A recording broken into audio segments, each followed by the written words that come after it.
Mrs. Yarodavers. Ave Satanas! Hail, Satan! Hail, Satan! Hail, Satan!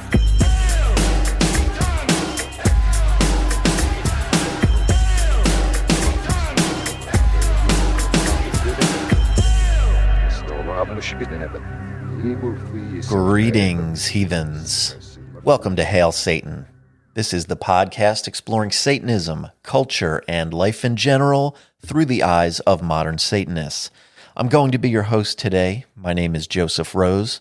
I'm a member of an independent congregation called Satanic Delco, and I am also a member of the Satanic Temple. Today, we're going to talk to a man who goes by the name Fidelis. He is also a member of Satanic Delco, and he's here to share his ideas about Satanism and Stoic philosophy, or Stoicism. Before we get to that, let me mention a group of fantastic new patrons who have joined the club here. We've got SV, Miranda, Mick, JJ, Etienne, and Derek. Thank you guys very much. Your support makes this whole thing possible, of course, and I'm really grateful for that. So thank you again. And I look forward to seeing everyone on our weekly Zoom and on Facebook and Discord and everything. Love it. I know I have been bypassing the listener mail for the last few episodes. I actually love doing the listener mail, but I've been a little extra busy lately, and I want to sort through a bunch of the messages that I have saved. And I plan to do another Ask a Satanist episode very soon. So if you want to participate in that, please do send me some email. Speaking of which, if you've got a moment to spare, please visit hailsatanpodcast.com. And on there, you'll find links to join me on the social media platforms.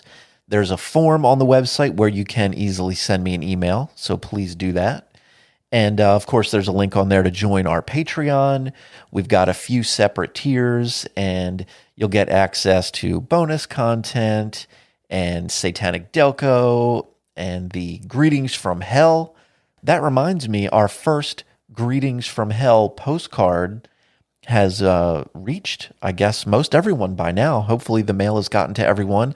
I've been getting some really nice feedback. People seem pretty pumped about these postcards, and I am pretty pumped about them as well.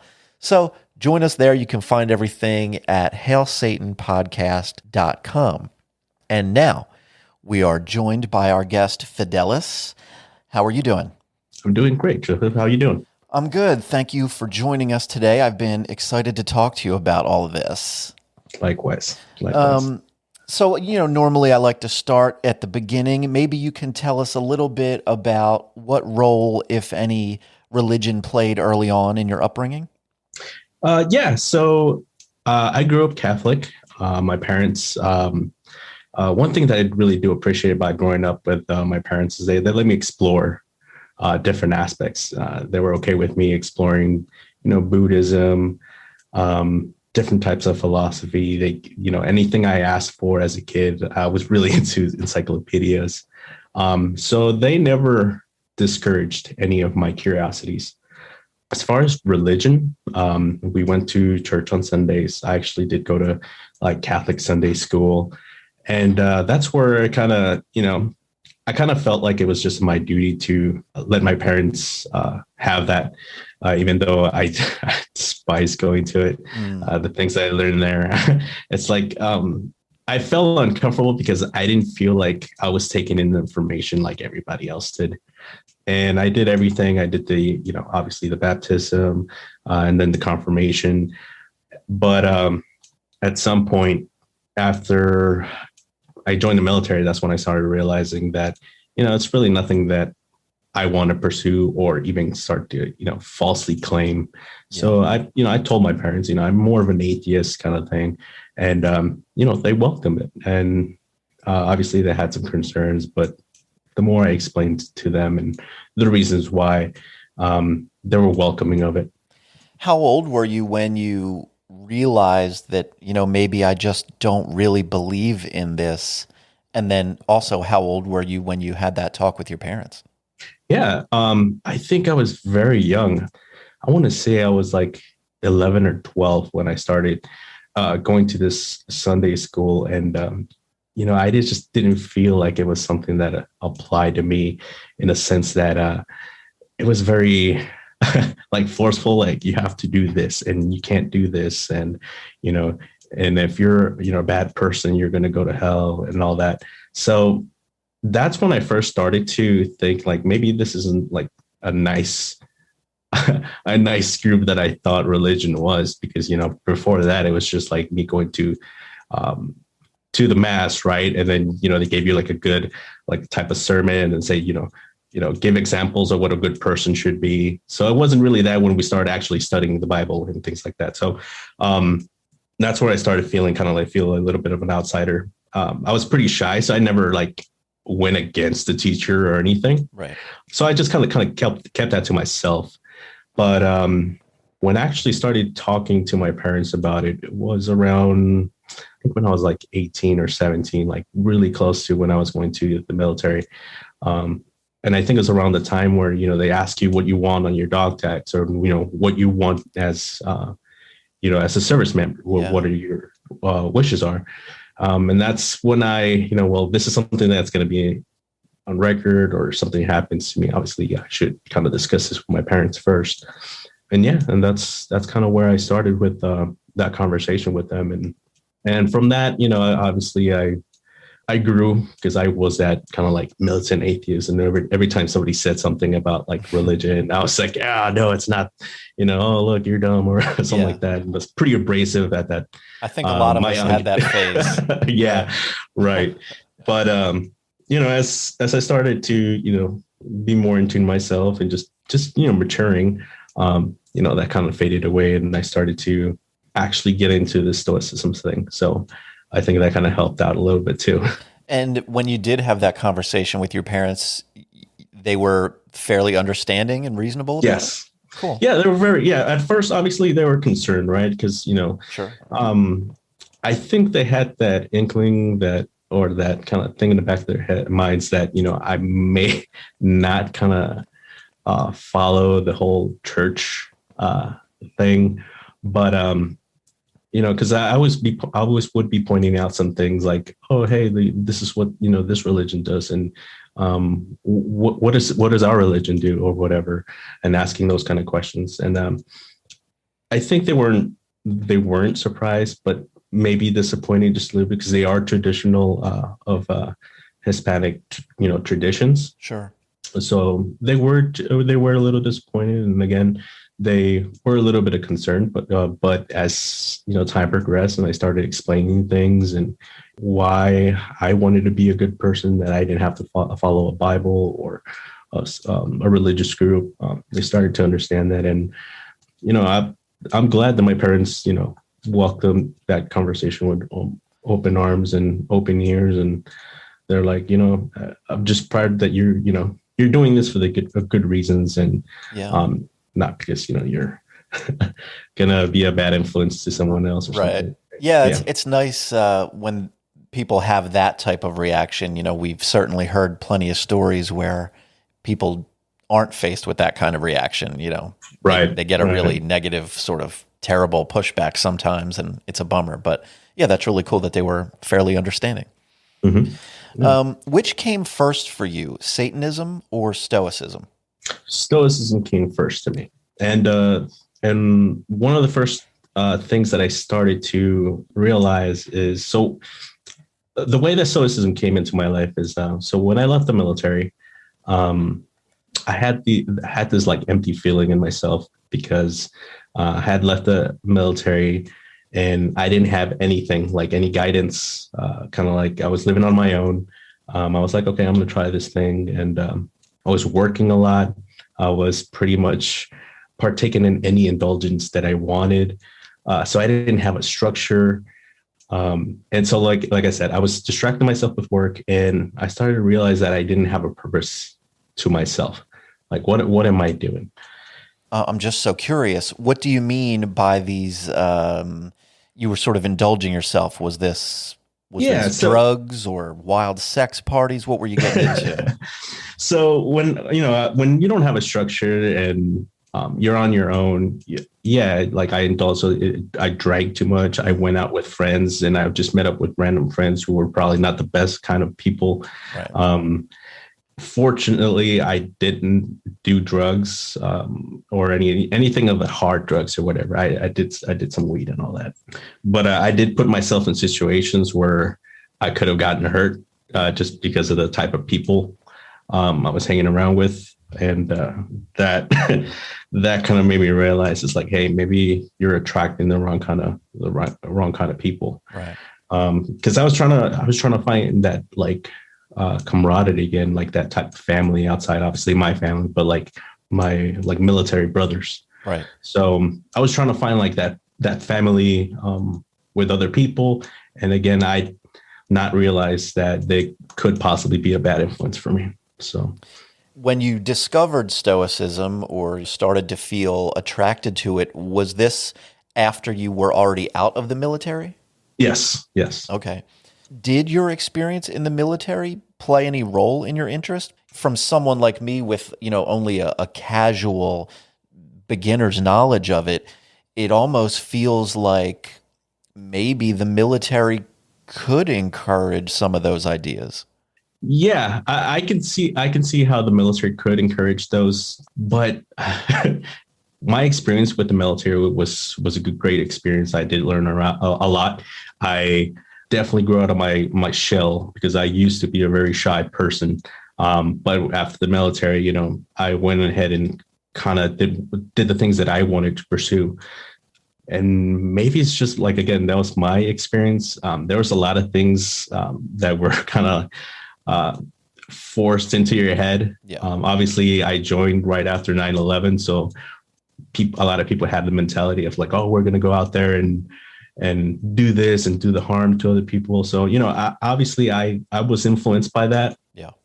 But towards the end of my career, I was going to go deploy, and I actually extended my contract to do that because that was my whole purpose of being in the military, because I wanted to join. I wanted to serve my country, and I'm proud of my service and I'm proud of my country.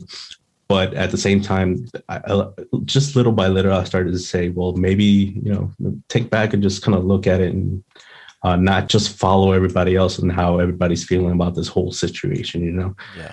So I think it's just a natural thing that happened within me that just kind of step back and kind of start looking at things in a bigger picture instead of just being part of the group and having the same mentality as everybody else. And it's easy because you're young. Obviously, I joined right after high school. So that type of environment definitely lures you into, everybody's here for the same thing. And yeah, it's at that point you're still quite young and impressionable for sure. Right. But again, like I said, my time there, I learned a lot. I've gained valuable skills that I use now for my career, and just the way I carry myself, everybody can tell right off the bat because I work with a lot of other military, prior military members that the way you talk, the way you present yourself. Yeah. And so overall, it was a good experience. It was a good experience as well because I learned a lot about myself and about that experience as well, the good and the bad. So you did your time in the military, and somewhere after that, you got turned on to Stoicism. How did Satanism first come to your attention? Well, I think I've always kind of liked the darker things in life. As a kid, I kind of liked the dark art, like the imagery. So I kind of like felt alone, and I'd never, ever shared that with anybody else. But when I actually learned about what Satanism is, it was the same time around, when you're a teenager and, you kind of open the Satanic Bible and you're just curious about it. But to me, it was not, it wasn't really that interesting. To me, it felt very kind of like a selfish type mindset. And I was like, well, I'm not really about this, but I mean, it's cool, I guess. But once I actually got exposed later, in very recent years, last 2 years, when I saw the Hail Satan documentary. Yeah. And I just love the whole, like, activism and what it's now, what it's become. I think that was like, I am an atheist, but I've always wanted that community, that whole, even though we in TST rituals, not it doesn't invoke the supernatural thing, but it's more of a community thing. It's more like hey, let's hang out and let's do this together and feel part of a group because we have the same principles or mindset. And yeah, that's probably a common barrier for a lot of people at first, because we're so used to the idea that religion comes with some inherent belief in the supernatural. Right. And so those two terms are like interlinked, like religion. Oh, I don't believe in religion. I'm not into like whatever magic stuff or beings.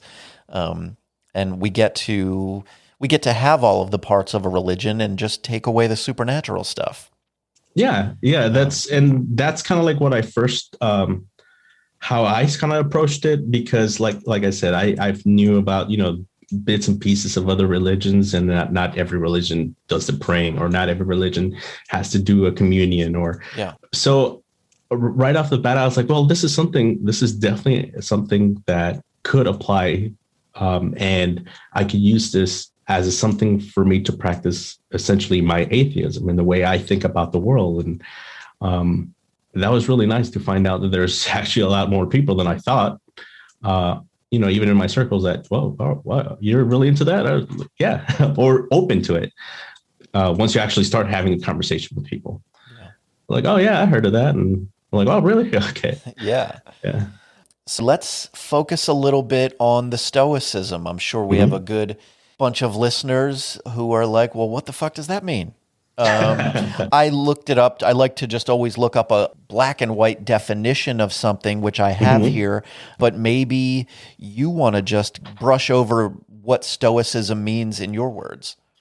Yeah. So Stoicism, well, I can start off what it's not. Now, when people first come across the word Stoic or Stoicism, they think about, having bearing, not showing emotion, suppressing emotion.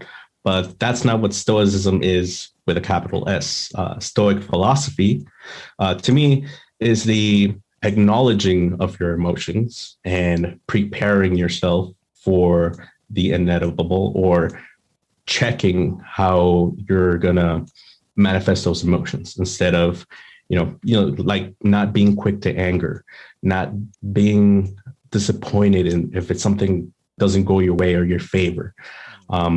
Basically, that's what it is. There's different pillars in it. Obviously, in Stoicism, one is the dichotomy of control, which is pretty much having control over your emotions, having control over your thoughts, and doing that self-reflection before action.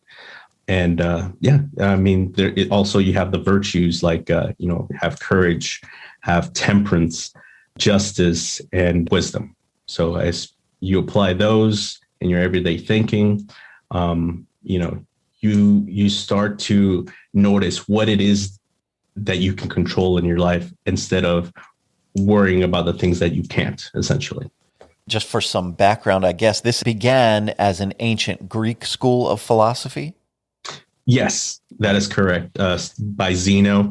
That's where that started. And Stoicism, from what I remember, it's the kind of like it's where you talk and out in the open. Right. They used to do out in the markets and talk to people. Yeah. But how I discovered Stoicism was first by the book Meditations, which is by Marcus Aurelius.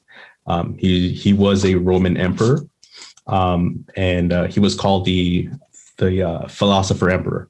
So with everything that he had to deal with, he was an emperor. He had to care for this whole society, as well as lead his men to battle, as well with an epidemic, which I was surprised to know as well. He had to deal with a pandemic as well. So he had these books where he wrote his thoughts, and he kind of gave himself reminders and affirmations, and why he has to be a good person and not let his temper get the best of him.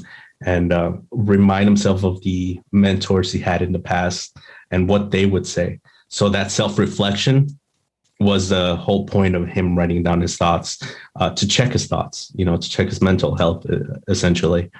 And then his work obviously was recovered, and it's now a big staple in Stoicism. I know he's not the founder of it, but No. he's considered sort of a prominent voice. Correct. Yes. Yeah. So you'll see the works of Epictetus, again, Zeno. There's also there's 4 of them, and I just put them on my Instagram too. That's all right. Yeah. A big part of it is sort of learning to properly express emotions, rather than suppressing them. Correct. Did you just happen to notice ways that Satanism and Stoicism naturally overlap? What made you look for this combination of the two? Well, so in generality, yes, that is what Stoicism is. But in the writings of these prominent Stoics, there's always this common themes that they come up with. So what is justice? What is our purpose in life? And the Stoics believe in a thing called logos, which is kind of like essentially the principle that dictates everything in the universe. So there's a reason why this happens in nature, or there's a reason why people do things, and naturally they believe that people are here for one another. So, themes of empathy, compassion, all these things that the tenets of the Satanic Temple preach, that's why I was attracted to the Satanic Temple, because of these same ideas and principles that I saw in this group and in my philosophy, which I already kind of knew. And I was like, that goes very well together. Yeah. I can always overlap or find a tenet that can be combined or connected to something that a Stoic once said about community. And so it was really easy. I thought it was like these two kind of go hand in hand. Right. One is a kind of group. How do I embody these tenets? How do I use them in my everyday life? So Stoicism was the device to use to plug those tenets in and, try to be the best version of myself. The Stoicism serves as a way to functionally implement the ideas of the 7 tenets into real Correct. life. Yeah, because if you read them, and I've noticed, at first I just read them at face value. It says, like the first one is to be compassionate and empathetic to all creatures in accordance with reason. But you have to dive deeper in what that actually means. So for me, like with that one, is to not only be compassionate to others, but be compassionate to yourself. So what is that going to look like? Is for me, one of the first things that I started noticing is self-reflection, mental health. So I've definitely dealt with anxiety and depression throughout my life, and my own will is going to be the only thing that's going to get me out of that rut. I have to have that compassion for myself to take care of my mental health, and forgive myself for anything, I think I'm not worthy enough or what have you, and all these other thoughts that, that depression can manifest within you. So that's kind of like the kind of like deeper questions that I would ask myself about all these tenets, and every single tenet, instead of just reading them and said, I kind of agree with them. Well, why do you agree with them? Why, do you think these tenets are important to you, and can you apply them? Is this something that you want to embody and have part of your life? And if so, how are you going to embody them? Yeah. So you were initially attracted to Stoicism, and then surely did your research and attached yourself to it a bit. And then later on, when Satanism and the 7 tenets come along, you start to naturally see these connections or similarities. Right. I had some notes here that you shared with me a little while back on all this, and some of the individual tenets, you have some connections and thoughts to specific Stoic ideas. Yeah. Maybe you want to, we can talk about some of those. All right. So in Stoicism, empathy is a fundamental thing to live a fulfilled life. And one of the things that I saw a connection with like the first 10, one should strive to act with compassion and empathy towards all creatures in accordance with reason, is the quote that Marcus Aurelius has, is that we ought to do good to others as simply as a horse runs, or a bee makes honey, or a vine bears grapes season after season without thinking of the grapes it's born. So, as a Stoic and somebody who practiced Stoicism, the main principle of Stoicism also is just to be a good person, not to have these expectations of, hey, I'm going to be a good person because I hope that person returns the favor to me. They believe that the logos and people are naturally good. So easily, I found that connection with one should strive to act with compassion and empathy. Yes, you're going to have times where people will stress you. Sometimes, things out of control are going to anger you. But you got to step back and say, well, why is that person angry, causing this pain or anger within me? Is it out of ignorance? Is it something else? Is it because it's my personal opinion of what that person is doing? So again, in Stoicism, obviously you can thrive by yourself. You can survive on your own. But together in a community and realizing that we're here for one another, the whole community will thrive. And again, everybody has to do their piece, but having that kind of mindset makes people want to kind of emulate you in a maybe a subconscious way and say, he's not quick to anger, or she's not quick to anger. I should probably do the same, and, embody your philosophy instead of saying it. Is Stoicism expressly pro-community? Yes. Or like I said, essentially we're here for one another. That's what the Stoics believe, that everything in the world is natural. There's evil, there's people who are greedy, but we need to address why these things are a certain way they are. Like, why are they greedy? Is it because are they greedy and they're stealing? Why are they stealing? Well, because maybe poverty, or, right. When I'm talking in generalities, like they like to go into thinking what the root and cause is. Sure. Essentially. And that's empathy. Yeah. Right. Yeah. You gotta see it in the eyes of that person. You got to put yourself in there, not only cognitively, but emotionally.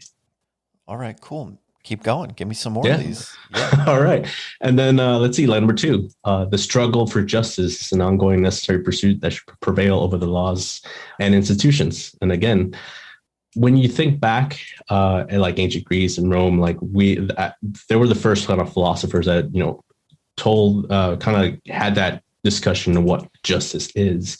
And on one of the quotes that Marcus has is, think on this doctrine that reasoning beings were created for one another's sake. To be patient is a branch of justice, and that man sin without intending it. So, you gotta think of, in a society, if you have people who break the law, it's just a symptom of that society. You have to look deeper into why you're having this issue. And like I said earlier, you have to have that root analysis instead of saying, oh, well, this group of people are bad and we should, try to keep them in their area and have already your preconceived notions of a certain group. Yeah. Just like what in today's world, when we're seeing different types of injustices, and people are starting to realize is like, hey, let's find a solution to this problem instead of just leaving it what it is and just thinking that people are going to be people and just put them in that box and, not think about it and focus on our own issues. Yeah. Like, no, we need to go to that root cause of what is causing all of this and have those conversations. Societal self-reflection. That tenet usually makes me think about, I always think of that idea of the spirit of the law. Right. And, we have cases when people ask me about that one, or we talk about that one of the most obvious examples that comes to mind is something like civil rights, right? Where the actual law of the land said that some people aren't equal. Certain people can only go here, or people can't vote, or different rules apply to these different people. And that was the actual law of the land. And so it was up to the people on the Right. ground to decide, well, no, we have to strive for justice even when it is in conflict with laws and institutions. Right. And those even, there's those who are going to want to protect the laws, and those who, maybe help write the laws, but then reflect it on, no, we should change this. We've made a mistake. They have done that reflection, and, even people who are not part of the group that's being oppressed, they say, you know what we're doing is wrong. We should have this conversation. So we should, a protest and,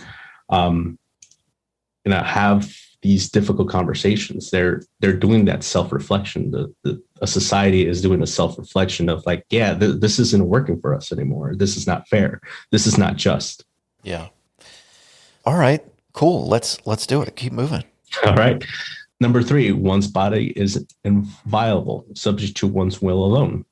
And again, I very much agree on everything that TST does with this tenet, especially like the reproductive rights campaigns that you do. Yeah, that's like a main focus for them. Right, yeah. Right. It's amazing what they're doing with that. And I totally agree with it. But for me as an individual, somebody who wants to embody these, what does that look like for me? Yeah. So I have a quote from Epictetus, and it says, "Now is the time to get serious about living your ideals.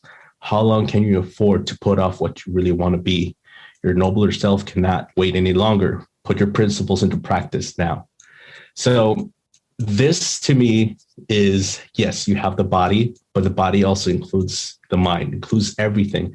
So, if I get into a rut, or, hey, I don't feel like doing this anymore, I want to give up, it's my will that's going to get things going. Nobody's going to do this for me. Nobody's going to go to therapy for me. Nobody's going to take medication for me. Yeah. It's up to myself to want to accept help. It's going to be my will to take care of this body. Even basic terms, if, hey, I need to lose some weight or something. It's like, it's my will alone to take care of my body, to feed it what it needs in order to feel the way that I want to feel. Yeah, so sort of a focus on a personal responsibility. Right. Yeah. It's up to me to be responsible for myself, my body, my mind. That one's particularly interesting. I guess the Stoic focus is almost a little more of the internal. Right. Yeah. Where I guess our normal casual conversation around that tenet in Satanism is more external, physical type of stuff. Right. Interesting. Yeah. Interesting. It's just interesting, and just trying to dig deeper into it, and, kind of like just analyze it a bit more, and just, you can start to get your own ideas on what that is to you, instead of just what the face value of the tenet is. For sure. And we know those 7 tenets are, rather open to interpretation. There's always interesting discussions and debates about what they can mean to different people and in different circumstances. So I'm sure the same applies to Stoic philosophy and most philosophy, really. Right. And then that's when you do that, you start to see what are your priorities. What is it what do you want to make your life's purpose? Because you start to see that, like for me on this one is like motivation, the initial trying to help myself for my mental health reasons. That's what you see, what your priorities are. And maybe later in life, that could be something else. And that one particularly strikes me as more representative of what I would think of about Stoicism. Mm-hmm. That idea of, I don't know, it's not necessarily an individualism, but like we said, like an accountability. Right. Like just a little bit of, well, get your ass in gear. Man up, son. You can do it. That kind of thing, Right. Cool. Give us another one. Let's look at tenet number 4. This one was particularly, again, interesting. I think a lot of people have this discussion too. Is the freedoms of others should be respected, including the freedom to offend. To willfully and justly encroach upon the freedoms of another is to forgo one's own. And then again, this one as a Stoic practitioner, being slow to anger and developing empathy, and checking your emotions first, I think that would help you to not get into applying this tenet essentially. Um, so, why get into the point of offending someone willfully and unjustly in the first place? For me, it's, check yourself first before you willfully. Why would you willfully want to offend someone else? Obviously, and Joseph, we had a lot of people had the discussions. Well, just being a Satanist is offensive to somebody else, right? Sure. Right. So, that's something external. And as a Stoic, if that offends someone, that's their problem. Yeah. My what I can control is the way I react to that person being offended me. I can be empathetic to them. It's just, they don't understand what Satanism is. Having those first thoughts to yourself, why is that person offended by you? And then hopefully you get to the point where, you educate that person on what a Satanist is, what modern Satanism is, and what do you actually believe in? What are the 7 tenets? And that's one of the things that, and I believe Marcus Aurelius, one of his quotes is, "You're here to educate others or to tolerate them." So, there's different things you can do. You can just ignore them, tolerate them, or, educate them in the manner. In Stoicism, you try not to obviously react to why they're being offensive to you. And, you can control your actions. I would almost think too that from the Stoic side of things, it almost feels like that one can apply to the person being offended rather than the person doing the offending. If something comes into your path and you find it offensive personally, it's kind of all about, why is this offensive to me? What am I going to do with this offended feeling? Because I put a lot of the focus when we talk about that one, the right to offend, that's maybe the most popular one of all. We talk about that one a lot, especially to people that are brand new to the 7 tenets. That's often the one that they ask about. And my feeling about the offended part is that feeling is sort of the responsibility of the offended. Right. And that's definitely a Stoic principle too, like a Stoic theme that, it is something in your control. Those are your thoughts. And like you said earlier, why are you offended? Where's that coming from? Yeah. Do that self-reflection. Then that self-reflection, you have this heart conviction, like this very deep-rooted conviction on, this is the way it should be, and now you're offended about it. Sometimes self-reflection is painful, and maybe you're wrong about it, right? Yeah. So that's I don't know if that's this is correct. I don't know if there's a simple answer to this, but according to the Stoic philosophy as you interpret it, when you're offended, when a person is offended by something, be it, something religious or something out there in pop culture or whatever it might be, is there a sort of guideline that you have for how to behave or what the right course of action is when you are offended? Yeah, well, if you're offended, obviously you check your thoughts. And one of the good quotes that I like from Epictetus is that any person that's capable of angering you becomes your master. He can anger you only if you permit it, and you permit yourself to be disturbed by him. So that right there tells me, so if I'm offended, you have control over that. You have to look into yourself and, don't be quick to the anger. Check your thoughts, check why you're, like I said, why you're offended. I really like it. Yeah. I think I really like it. Yeah. And then every time I get angry with someone, I remember that he's becoming your master. Don't let him become your master. Yeah. And just learning this stuff, and, you're obviously way far into it, like having these ideas, just having the seeds planted in your mind over time, right? You find that they reemerge, they show themselves in the moments when they're useful. And, Right. you know, maybe you find yourself getting worked up over something or offended or whatever the situation might be. And you're reminded, you know, I find the same thing that happens with the seven tenets, you know, just like a little reminder. They're always there. We know what they mean. Yeah. We know how to act, and we want to think we're good people anyway. But it's nice to just have a little thing that will pop up in the back of your mind and say, oh, remember, let's just focus on compassion. Let's do the right thing. Right. And the more tools and the more things that you have to help you to become a good person, you know, the more they come up and the more you get reminded of these things. I like it. I'm liking it a lot. Go ahead, go on. All right. Number 5, belief should conform to one's best scientific understanding of the world. One should take care never to distort scientific facts to fit one's belief. And now this one got me thinking again of the Stoic term logos.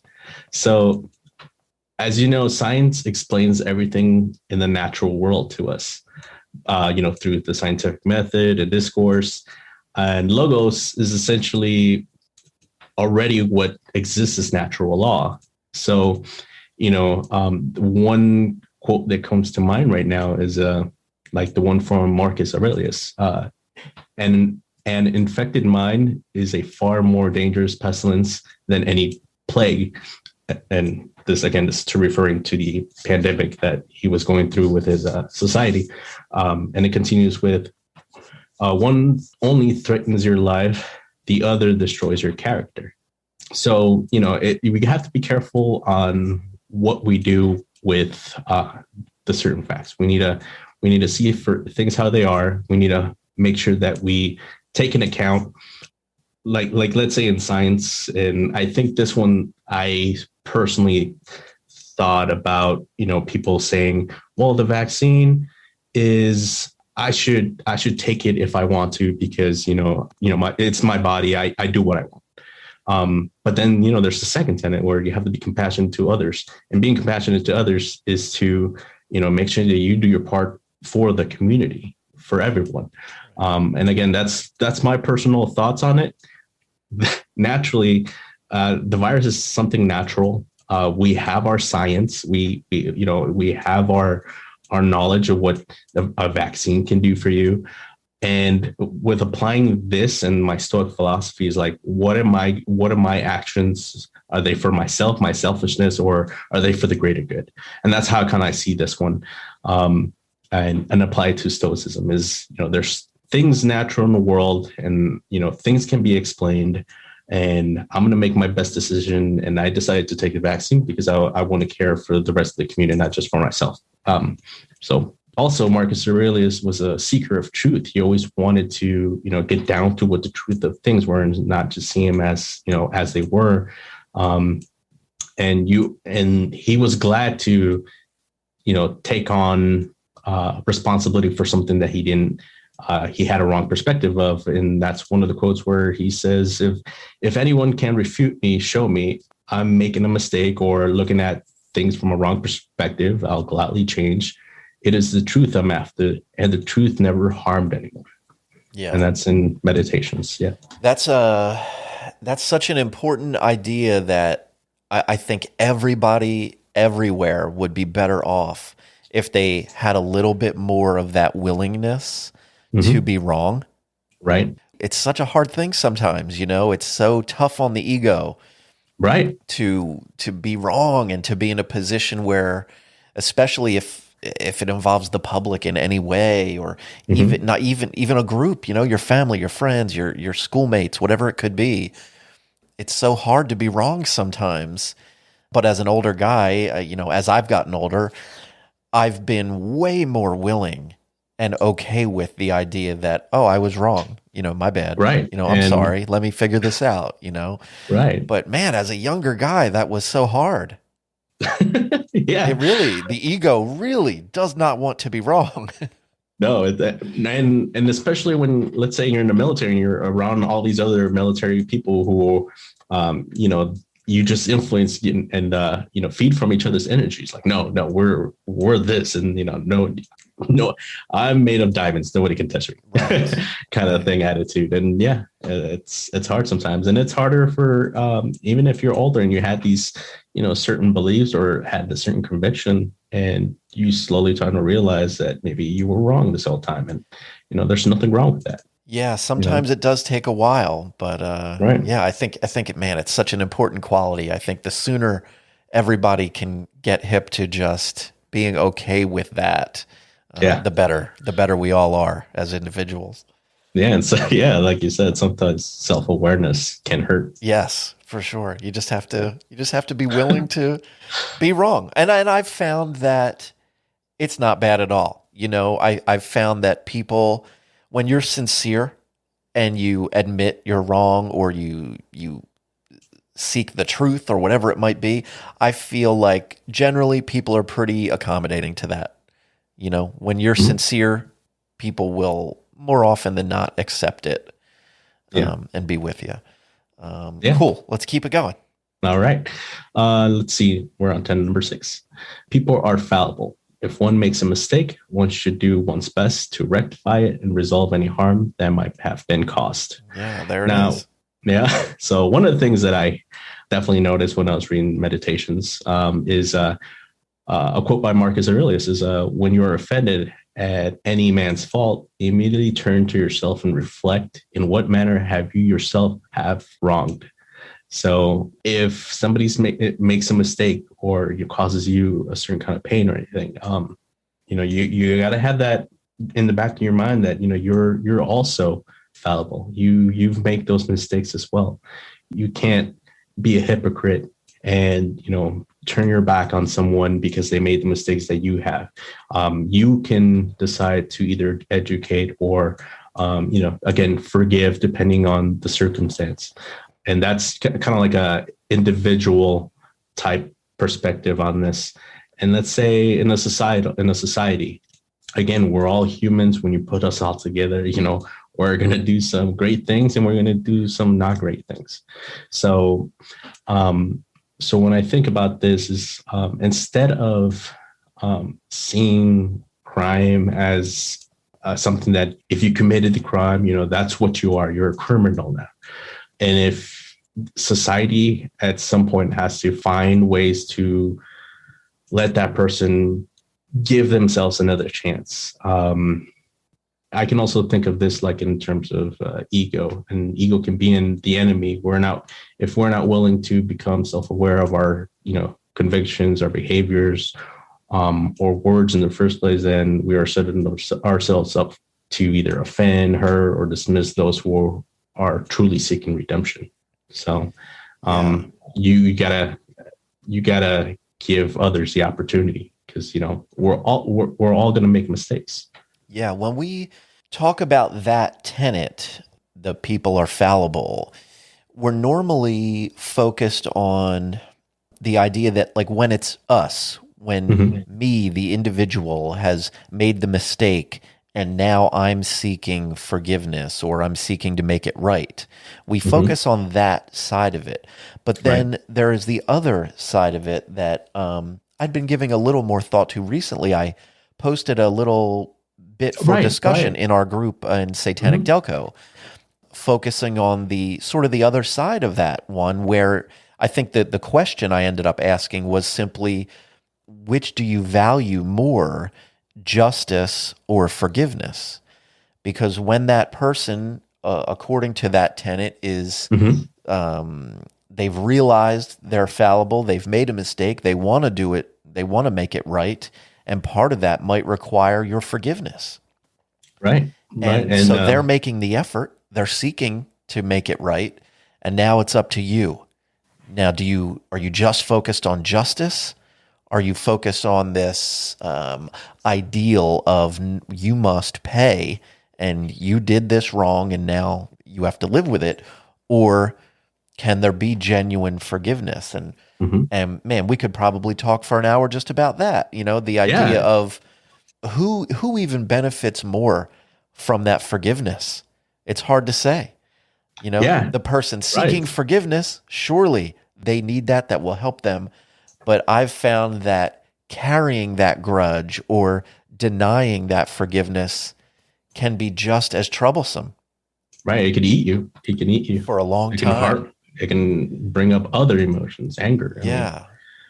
So yeah, to me as a just, and I think I responded to that discussion in just simple terms. I mean, as a Stoic, as an individual, I think as an individual, you can definitely focus on the forgiveness. That's something that you can do in a Yeah. society, and in a society, you definitely focus and prioritize the justice Yeah. Yeah. You hear because it all the everybody, time. There are those stories of a mother whose child has been killed or something, any of these terrible situations. And you hear them say, oh, well, I forgive the person. This guy is in jail for murder or some terrible thing. Mhm. And the family says, well, we forgive him, and very often these are religious people, they're very often Christians. Mhm. And it's nice. And sometimes it's almost hard to even understand. It's like, how can you forgive them? It's a sort of gut reaction. Right, Um, but they don't want to carry around this anger, right.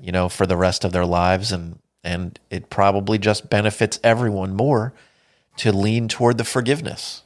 Right, and then it could be, yeah, and like you said, it could be because of religious reasons, but also be because of yourself. That's what you want to do, and you want to release that energy from yourself, Yeah. and actually forgive that person. And I believe that would take immense amount of like compassion and empathy. I mean that. I mean, I can't this I can't even think of a situation where I would be in that, and I can never understand it unless I'm in that position. But Yeah, for sure. that's that's, that's pretty deep. It's intense. It's It's intense intense, for sure. yes. If I'd think about it myself, if I were that person and I was faced with like, can I forgive something? Like, where's the limit? But we hope that not too often are we actually tested with these ideas, but Right. sometimes they happen. Sometimes they happen. They're correct. All right, cool. What else have we got? We got the last tenet. Every tenet is a guiding principle designed to inspire nobility in action and thought. The spirit of compassion, wisdom, and justice should always prevail over the written or spoken word. So, Stoicism allows me to navigate the world around me and navigate my emotions as well. So, with this, and Stoicism and this tenet, it gives me the ability to change my mind. It gives me the ability to do the self-reflecting, to have the self-awareness, to make sure that I have the ability to adapt, to reflect, to debate, to improve, and just become the best version I can. Because whatever I'm thinking right now and how I apply these things to these tenets, later in life, I can go through, a life change or an experience that's going to, maybe rock my whole world in the way I think. And if I, if I'm still applying this tenet and Stoicism, I can definitely self-reflect, change my views, and then that will in itself show me my priorities as a person now in that very moment. So I love the fact that they have this tenet because, you should strive to be noble and, have the ability to adapt. And, like it says, they're just guiding principles for Yeah. you to adapt in the world. And I love that. Yeah, I always consider that seventh tenet sort of a nice summary of all of the ideas. It sort of packs them all into one whole and points it in a direction. And maybe kind of the same with the Stoic counterparts to it. Right. Because you have the four virtues in Stoicism. And that's like, again, you got to have the wisdom. You got to use those tools: wisdom, courage, temperance, and justice. So, and apply those, one situation is going to be different from the other one. And as long as you're applying, your tools to it and you have them ready, you can navigate the world a little bit better. Now, are you planning to develop more of a documented philosophy that combines all of these things? You know, I think we had a Monday meeting one time with with Satanic Delco, and you, what was the question? You said, if you had, I think it was like 2 or 5 years to live, what would you Yes. do? Yeah, Right? 5 years, yeah. Yeah, and I thought to myself, and I think these two things definitely improved my life. And what am I gonna have to pass? I only had, let's say, 2 years to live. What am I gonna pass?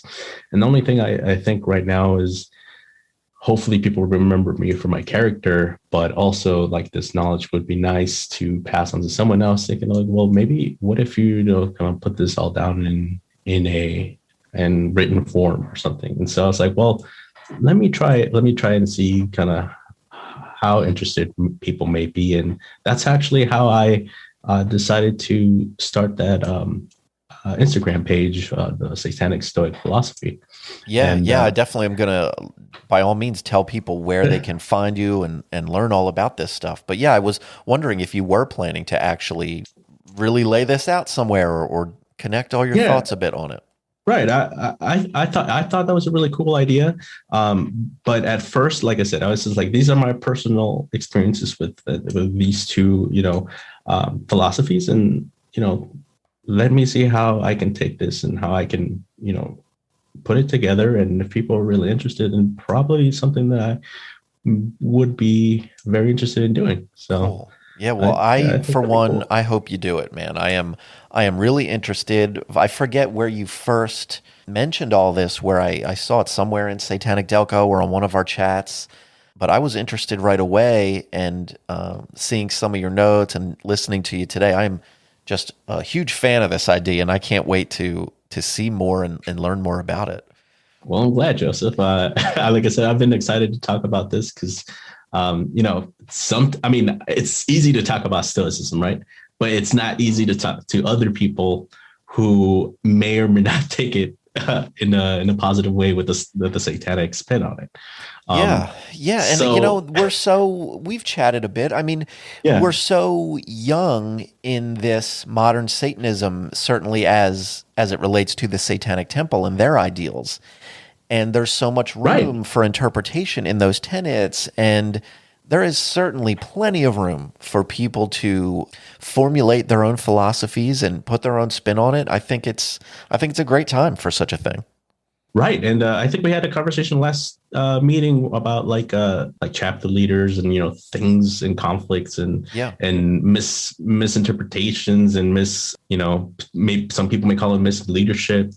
Like Plato said, states will never be happy until rulers become philosophers or philosophers become rulers. And that was Plato in the Republic.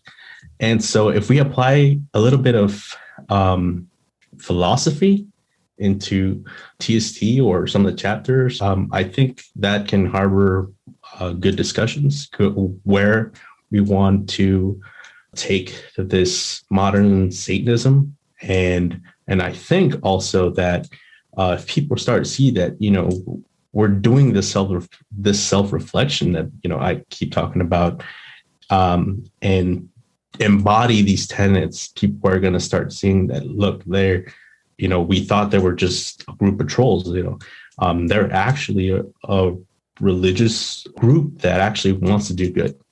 Let us know the Instagram account, and I will definitely also make sure to put it in the show notes and everything. Where can they find you?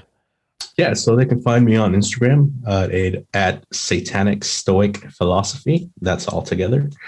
But I've been having fun, and people have been commenting or messaging me and sharing the content. So it's been really nice, and being able to actually talk about Stoicism in a satanic perspective. Yeah, that's great. I'm going to do my best to aim people your way, because I think it's really cool, and thank you. People should get hip to it. Fidelis, thank you very much for doing this. I feel like it's opened my eyes to yet another thing I need to find the time to learn more about. It's never ending, but I love it. Thank you very much. All right. Take it easy. Bye. All right, everyone. That is the show for this week. Thank you so much for joining me once again. If you've got a moment, visit HailSatanPodcast.com. Push all the buttons and stuff. I'd like you all to stay safe out there, okay? Hail Satan.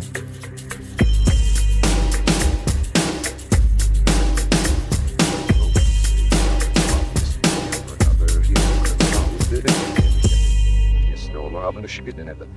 İyi bu fıyı sevir. Sevir. Sevir.